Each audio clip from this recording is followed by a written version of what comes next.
Good morning, church, and happy Sabbath. Um, when my mother asked me to do this as a request from Pastor Taylor, I wasn't sure that I wanted to. And I prayed about what I was going to speak on this morning. And it's going to be tough for me, but God's got me. And He impressed upon me that this is the message that I needed to convey to you all this morning. I'm going to share on a topic that is deeply personal to me today. That is alcoholism and depression. I drank for 17 years of my life. Yes, I know that the church preaches abstinence and refraining from alcohol, but let's not pretend it doesn't happen. It does. Just because we don't talk about it doesn't mean it exists. It doesn't exist. That's part of the problem. The stigmas attached to drug and alcohol addiction, not only in our society as a whole, but within the church, leads to a great source of shame for those that are suffering in silence. Pardon me, this is emotional for me.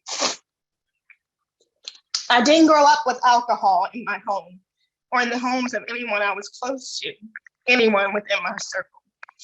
Once I became an adult and began my career as a flight attendant, my curiosity got the best of me.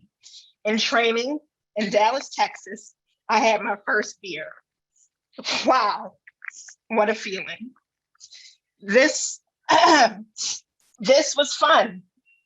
I've been missing out.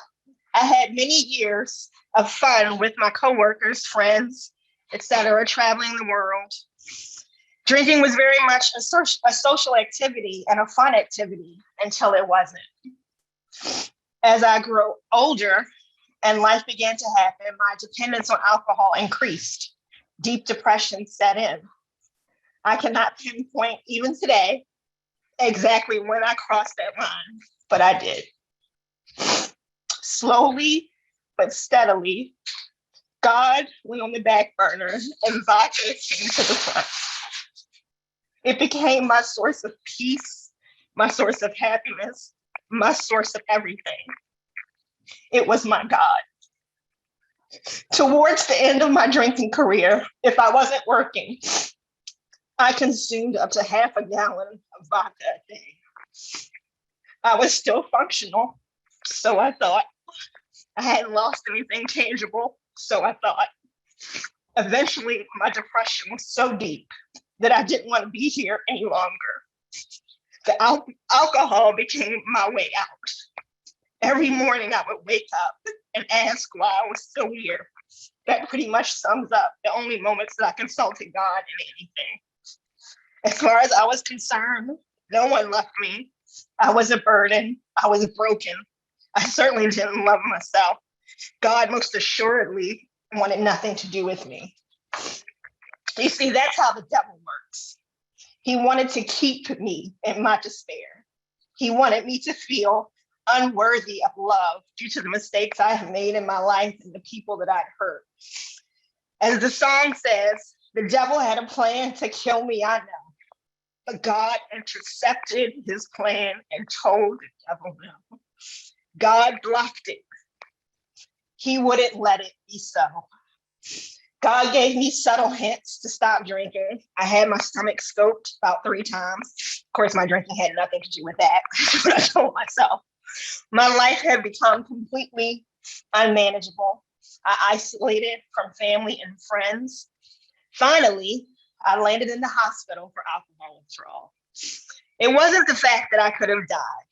Remember, that's what I was aiming for. It was the shame of my dirty little secret coming out that prompted me to surrender. My picture perfect life came crashing down all around me. In my hospital room, on my knees, hands lifted, tears streaming, I surrendered. For the first time in 10 years, I surrendered. In that moment, a peace came over me, a peace that I honestly had never felt before. From that point forward, my path to recovery took off. I completed an intensive outpatient program. I joined the Rooms of Alcoholics Anonymous, and I'm now taking classes to become a certified peer recovery coach. Most importantly, my relationship with my Creator is stronger than it has ever been. And that's with me attending church every week, growing up in church school. I have a relationship. I share all of this with you today to say this. If you are suffering from addiction, there is hope. Let go of the shame. Free yourself of that shame. You are not alone. If someone you know is suffering and they reach out for help, give them your hand without judgment. Always remember, there but for the grace of God go any of you. We as Christians are supposed to be fishers of men. You can't ask God to clean the fish before you help.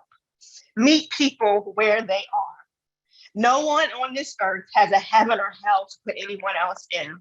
Work on keeping your house and your heart clean and exemplify the love of God, which is absolutely unconditional. My name is Nicole Nakia Ross.